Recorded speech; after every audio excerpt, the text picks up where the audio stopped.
Buenas tardes, hermanos, bendiciones. Aquí estamos para el estudio bíblico, como cada miércoles. Teníamos 2 semanas que no nos sintonizábamos con ustedes porque teníamos otra actividad. La primera semana tuvimos un servicio y la segunda semana tuvimos una actividad diferente y por eso es que no estábamos juntos acá. Ya hoy reanudamos nuestro estudio bíblico y a modo de recordatorio vamos a ir a estar puntualizando algunas de las cosas principales que traen los capítulos 2 y 7 del libro de Daniel que estábamos estudiando en las semanas anteriores. Antes de comenzar, oremos. Padre, te damos gracias, bendito Dios, porque sabemos que tú estás entre nosotros. Espíritu Santo, danos de tu sabiduría para entender y revélanos tu palabra, bendito Dios. Gracias, Señor, en el nombre de Jesús. Amén y amén.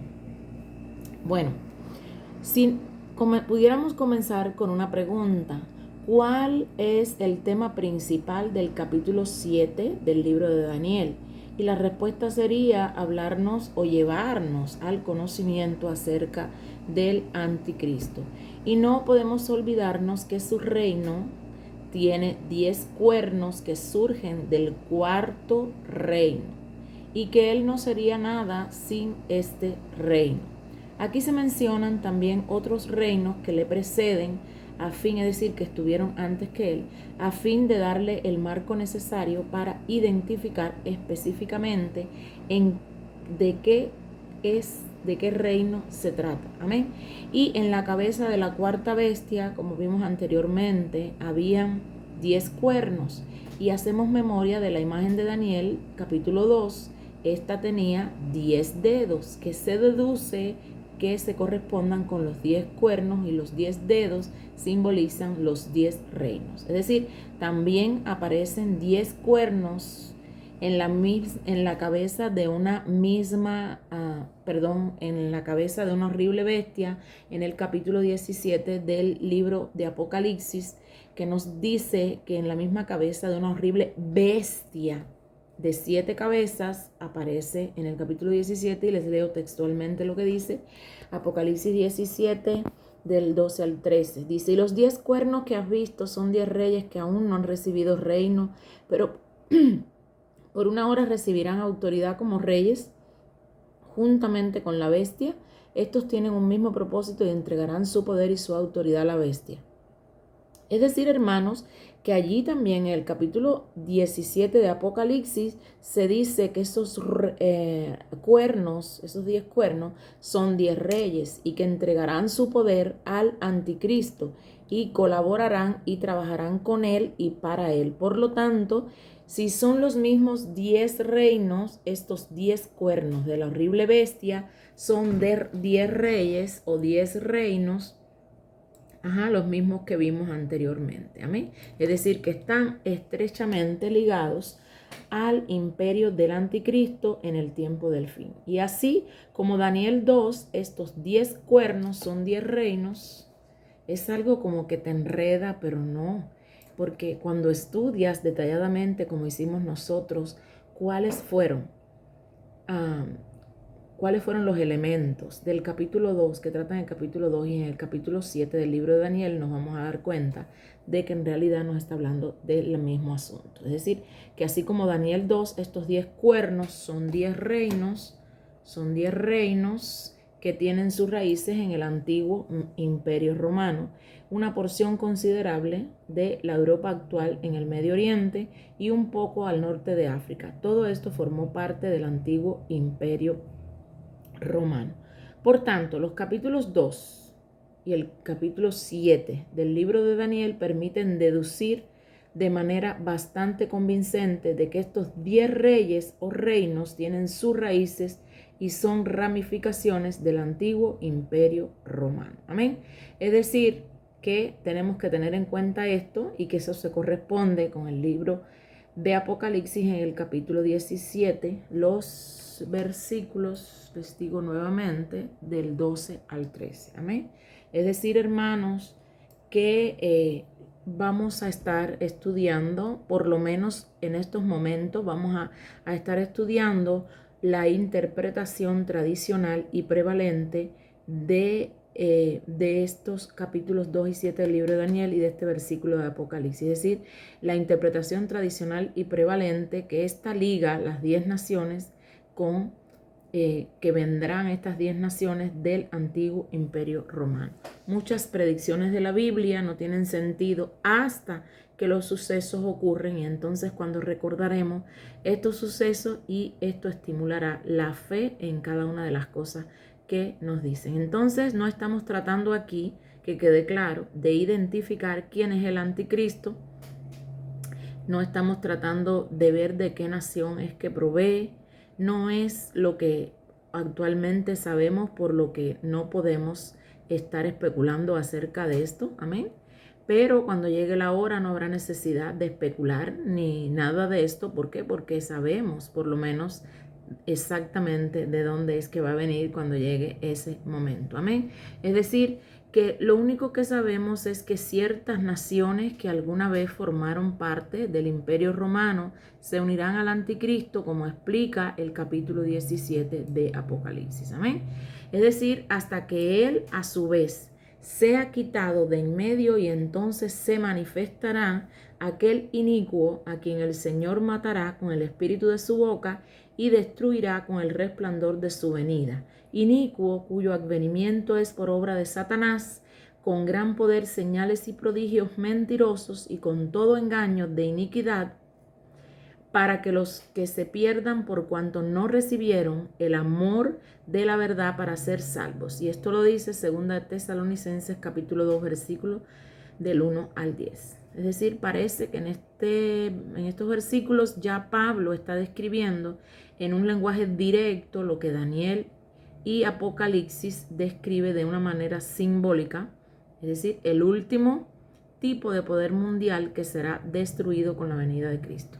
Es muy probable, hermanos y amigos que nos escuchan, que estos 3 reinos que se opongan al anticristo, que estos 3 reinos que se destruyen o que los desgarran, se hayan opuesto al anticristo y que esto los margine de poder. Sin embargo, la bestia del capítulo 17 del Apocalipsis tiene los 10 cuernos en el momento en que se producen los sucesos del tiempo del fin, por lo que se deduce o suponemos que los 3 arrancados los reemplazaron con líderes aliados al anticristo. Amén. Es decir, ¿qué es lo que estamos pensando? Es lo que se ha interpretado hasta este momento. Daniel ve con espanto cómo el anticristo persigue a los santos y le hace la guerra al pueblo de Dios durante tiempos y medio tiempo. El Apocalipsis también nos habla de esta persecución en Apocalipsis capítulo 13,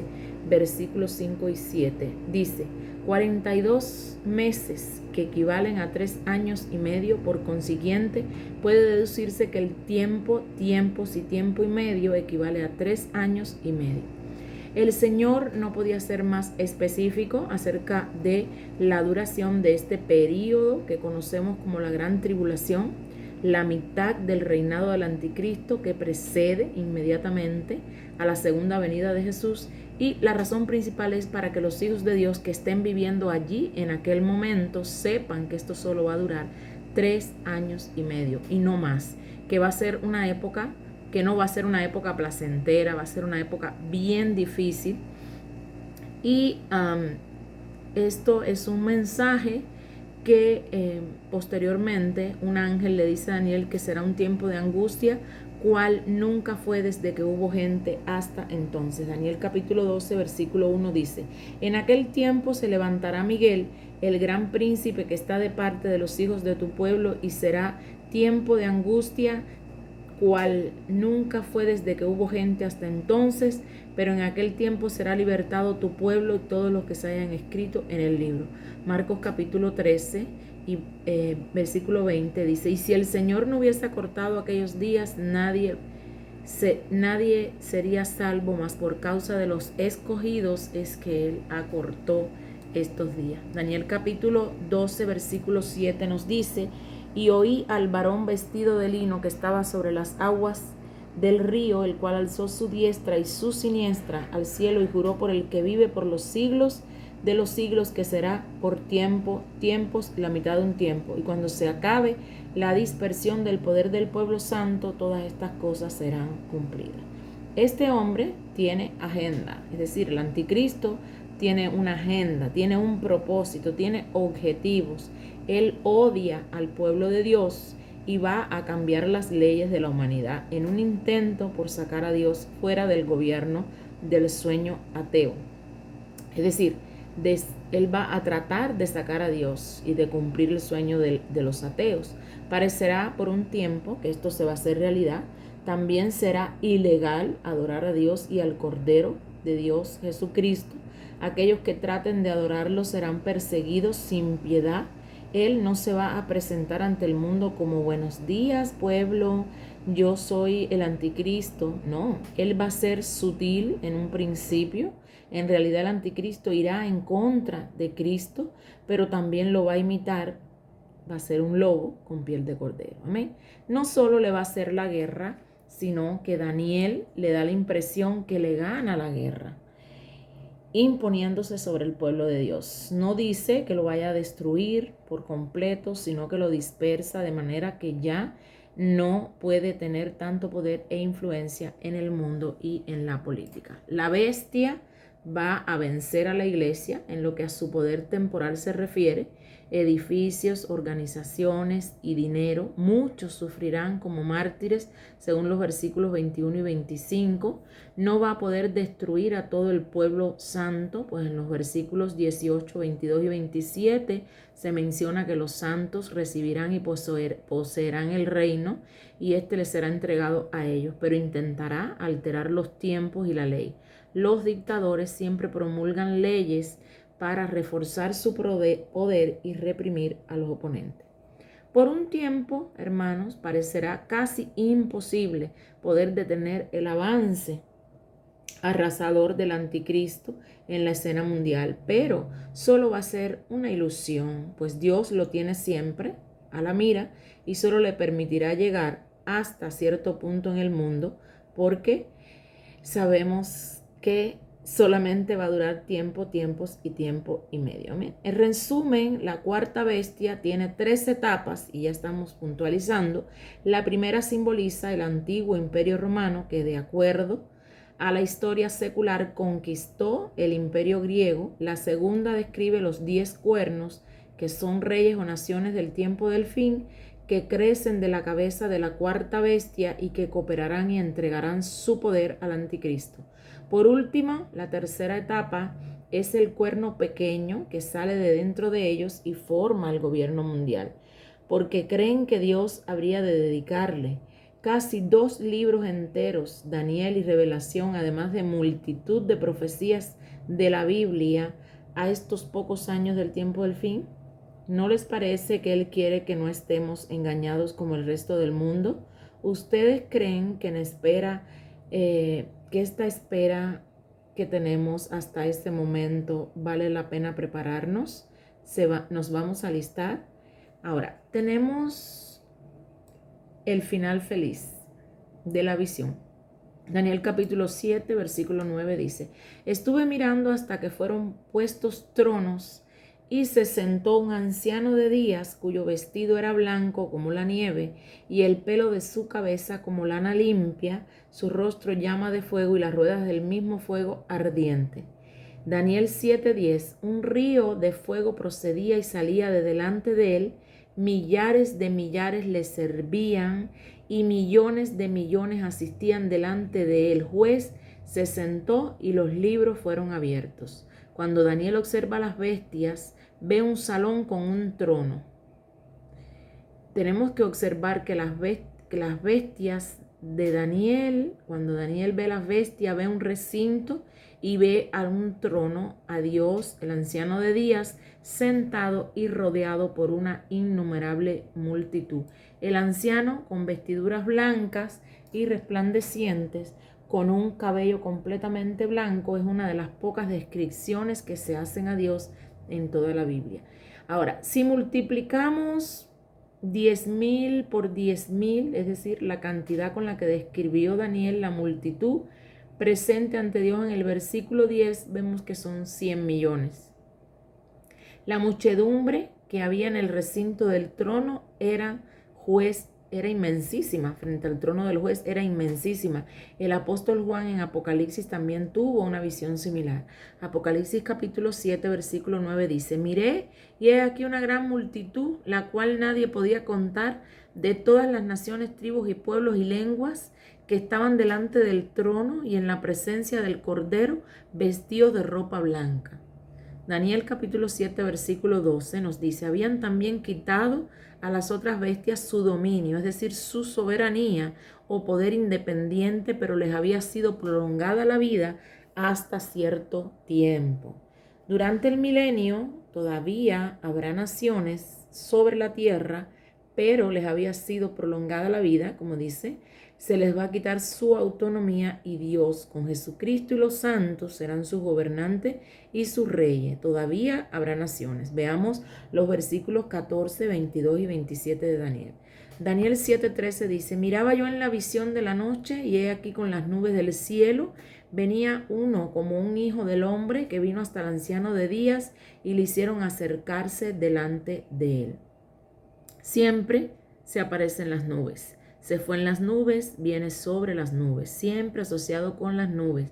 Y en las nubes llega el Hijo del Hombre. Este es uno de los pocos lugares en el Antiguo Testamento donde se muestran las distintas personalidades de Dios y de Jesús. Dos diferentes personalidades del Hijo del Hombre que solo pueden ser Jesucristo y el anciano de días, el Padre. Sabemos que se trata de Jesús porque él se refirió a sí mismo como el Hijo del Hombre en varias ocasiones a lo largo de los evangelios. En Mateo 8:20, 16:13, en Marcos 14:62, en Lucas 9:26 y en Juan 13:31. Amén. Los judíos eran muy versados en las Escrituras y según Jesús deliberadamente les hacía saber a los quienes lo escuchaba que él era el Hijo del Hombre del libro de Daniel. Así como aparecen las nubes de esta visión, también aparecerán las nubes en la segunda venida. Apocalipsis capítulo 1, versículo 7 nos dice: he aquí que viene con las nubes, y todo ojo le verá, y los que le traspasaron, y todos los linajes de la tierra harán lamentación por él. Interesante, hermanos, ¿verdad? Mateo 24:30, le sigo leyendo: entonces aparecerá la señal del Hijo del Hombre en el cielo, y entonces lamentarán todas las tribus de la tierra, y verán al Hijo del Hombre viniendo sobre las nubes del cielo con gran poder y gloria. Daniel 7:18 nos dice: después recibirán el reino los santos del Altísimo, y poseerán el reino hasta el siglo, eternamente para siempre. El 7:22 de Daniel dice: hasta que vino el anciano de días y se dio el juicio a los santos del Altísimo, y llegó el tiempo y los santos recibieron el reino. Daniel 7:26: pero se sentará el juez y le quitarán su dominio para que sea destruido y arruinado hasta el fin. El anticristo acaba por ser arrojado al lago de fuego. En el Apocalipsis dice que se arrojará después de terminar derrotado en la batalla de Armagedón en Apocalipsis 19:20. Amén. Después al Hijo del Hombre se le da el dominio, la gloria, el reino, y todos los moradores de la tierra le servirán. Y no solo Jesús recibe el reino, sino también los santos toman posesión de él. Apocalipsis capítulo 19, versículo 20 nos dice: y la bestia fue apresada, y con ella el falso profeta que había hecho delante de ella las señales con las cuales había engañado a los que recibieron la marca de la bestia y habían adorado su imagen. Estos dos fueron lanzados vivos dentro de un lago de fuego que arde con azufre. Daniel capítulo 7, 27 dice: y que el reino y el debajo de todo el cielo sean dados al pueblo de los santos del Altísimo, cuyo reino es reino eterno, y todos los dominios le servirán y obedecerán. Capítulo 20 del libro de Apocalipsis, versículo 4 nos dice: y vi tronos, y se sentaron sobre ellos los que recibieron facultades, y vi las almas de los decapitados por causa del testimonio de Jesús y por la palabra de Dios, los que no habían adorado a la bestia ni a su imagen, y que no recibieron la marca en su frente ni en sus manos, y vivieron y reinaron con Cristo 1000 años. Todo esto, hermanos, se va a cumplir tanto espiritual como literalmente en el milenio al final de la batalla de Armagedón, cuando bajemos a hacernos con el poder que se nos ha entregado el reino. Por extraño que parezca, dice que se nos va a entregar a nosotros, que lo pondrá en nuestras manos. ¿Qué es lo que sucede en la batalla de Armagedón? Que el Rey de Reyes se apodera del reino y nos lo entrega a nosotros. ¡Qué maravilla!, ¿no? Él nos entrega el reino para siempre. Bendito es el nombre de Dios. Siempre hablamos del reino de Dios, del reino de los cielos, del reino de Dios en la tierra, del reino de Dios en el cielo. Y nunca nos habíamos puesto a pensar en esto. Amén. Lucas 12:32 dice: no temáis, manada pequeña, porque a vuestro Padre le ha placido daros el reino. Pero mucha gente se vuelve muy teórica y tiene ideas confusas, que después de que Jesús regrese vamos a estar para allá, en algún lugar llamado cielo o algo así. Pues bien, el cielo no va a estar por allá, lejos en un lugar, va a estar aquí mismo en la tierra, un cielo en la tierra durante el milenio. Vamos a regir y reinar con Cristo aquí mismo en la tierra sobre las naciones, y la gente que no se haya salvado, que no haya sido destruida por los juicios de Dios que descargó sobre el anticristo. Es decir, que aquí vamos a estar todos unidos durante 1000 años. Todos los días, millones de cristianos por todo el mundo oran: venga tu reino, hágase tu voluntad como el cielo, aquí también en la tierra. Pero estoy segura que la mayoría de ellos no aprecian verdaderamente qué es lo que realmente están diciendo y la magnitud de lo que están pidiendo. Va a ser como el cielo en la tierra, la voluntad de Dios será hecha y su reino estará aquí como en el cielo, así también en la tierra, y seremos sus agentes haciendo cumplir su voluntad, rigiendo y reinando con él en la tierra. Daniel 7:28 nos dice: aquí fue el fin de sus palabras. En cuanto a mí, Daniel, mis pensamientos me turbaron, mi rostro se desnudó, pero guardé el asunto en mi corazón. Aunque Daniel no cuenta que ver todo este horror lo atribuyó al tal punto que se sintió visiblemente desmejorado, esto nos permite leernos y alegrarnos de que la victoria final será nuestra. Se avecinan, hermanos, tiempos muy difíciles y a todas luces parecerá que iremos perdiendo, pero al final saldremos triunfantes. Que Dios me los bendiga a todos y nos vemos el próximo miércoles en el estudio bíblico. Bendiciones.